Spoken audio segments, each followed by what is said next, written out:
अभी आपको मोबाइल चलाने के लिए सिम भी चाहिए और टावर भी चाहिए। लेकिन अगर आपसे ये कहा जाए कि आने वाले समय में फ़ोन को कनेक्ट करने के लिए सिम या फिर टावर की ज़रूरत ही ना पड़े तो?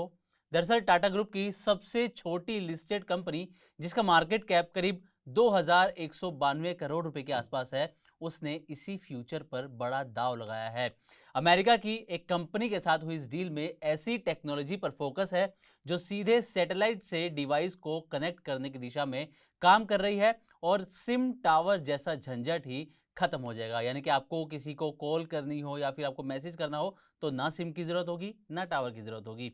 लेकिन सवाल यह है कि टाटा की इस कंपनी ने आखिर किस पर इतना बड़ा दांव लगाया है, इसमें कितना पैसा लगाया गया है, और क्या वाकई आने वाले समय में बिना मोबाइल टावर के मोबाइल कनेक्ट हो पाएगा। निवेशकों के लिए ये पूरी कहानी समझना इसलिए ज़रूरी है क्योंकि यहाँ सिर्फ नई टेक्नोलॉजी नहीं बल्कि एक नए बिजनेस मॉडल की भी तैयारी दिखाई दे रही है।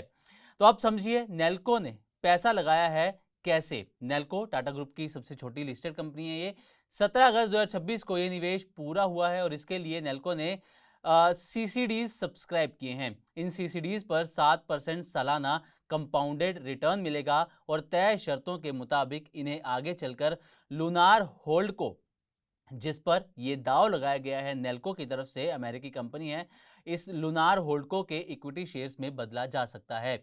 यानी कि नेल्को ने अभी सीधे कंपनी का नियंत्रण नहीं खरीदा है बल्कि एक इक्विटी लिंक्ड इन्वेस्टमेंट किया है। इस निवेश के जरिए नेल्को का लक्ष्य एलवीओ के साथ मिलकर डायरेक्ट टू डिवाइस यानी कि D2D, आईओटी और मोबाइल सैटेलाइट कनेक्टिविटी जैसी सर्विसेज के क्षेत्र में आगे बढ़ना है। अब सबसे बड़ा सवाल कि आखिर D2D आखिर है क्या? ये तो आसान भाषा में समझें तो इसमें सैटेलाइट सीधे ऐसे मोबाइल डिवाइस से संपर्क करने की कोशिश करता है जो इस टेक्नोलॉजी को सपोर्ट करता है। इसका मतलब ये नहीं है कि आज से हर फोन बिना सिम और बिना टावर के सामान्य मोबाइल कॉल करने लगेगा। D2D का इस्तेमाल खासतौर पर मैसेजिंग, इमरजेंसी कनेक्टिविटी और आगे चलकर वॉइस जैसी सर्विसेज के लिए इस्तेमाल किया जाता है। नेल्को के मुताबिक ये टेक्नोलॉजी भारत के उन डार्क जोन्स को कनेक्ट करने का बड़ा अवसर हो सकती है जहां टेरेस्ट्रियल नेटवर्क पहुंचना बेहद मुश्किल है। इसके अलावा सैटेलाइट आईओटी का इस्तेमाल एग्रीकल्चर, लॉजिस्टिक्स, यूटिलिटीज और कनेक्टेड व्हीकल्स जैसे क्षेत्रों में भी हो सकता है। लेकिन निवेशकों के लिए यहाँ एक जरूरी सावधानी भी है।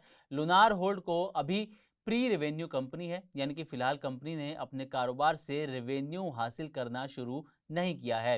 ये कंपनी लिंक ग्लोबल और ओमनी स्पेस के मर्जर से बनी और डेलावेयर यूएसए में इनकॉर्पोरेटेड है।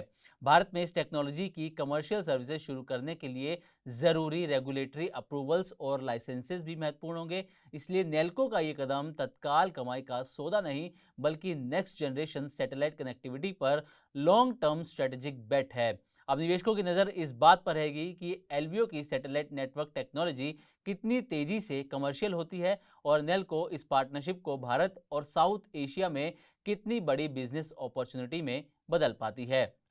तो उम्मीद करते हैं कि हमारी तरफ से दी गई जानकारी आपको अच्छी लगी होगी। इसी तरह की और भी वीडियोस के लिए देखते रहें मनी 9 और सब्सक्राइब करें हमारा यूट्यूब चैनल।